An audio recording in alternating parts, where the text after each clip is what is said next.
Sistemi arsimor në Shqipëri po përballet me një rënje të vazhdueshme të numrit të nxënësve, një tendencë që reflekton sfida demokratike të vendit. Sipas të dhënave të fundit të publikuara nga Instat për vitin akademik 2025-2026, në të gjithë sistemin parauniversitar u regjistruan rreth 399.000 nxënës, duke shënuar një rënje prej 1.7% krahasuar me vitin e kaluar shkollor që ishin më shumë se 405.000 nxënës. Goditjen më të madhe nga ky reduktim vazhdon ta marrë arsimi 9-vjeçar.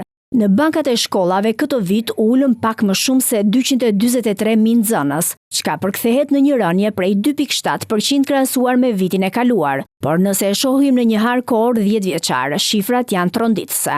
Krahasuar me vitin 2016, ku regjistroheshin mbi 319.000 nxënës, sistemi 9-vjeçar ka humbur plot 75.907 nxënës.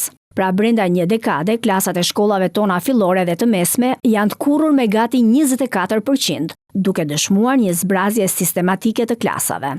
Arsimi publik mbetet zgjedhja kryesore e prindërve, me mbi 85% të totalit të regjistruarve. Sipas të dhënave të Instat, edhe arsimi mesëm i lartë ka pësuar një rënje të lehtë prej 0.4%, duke numëruar rreth 88.800 nxënës të regjistruar. Ajo që bie në sy në sistemin e gjimnazeve është interesi për arsimin e mesëm profesional, ku janë regjistruar gati 19.4% e nxënësve. Ndonse ky sektor mbetet i dominuar kryesisht nga djemt, me vetëm 17.2% vajza të regjistruara. Rënja e numrit të fëmijëve në arsimin bazë lëshon një këmban alarmi për atë që pritet të ndodhë në tregun e punës dhe auditoret e universiteteve në të ardhmen.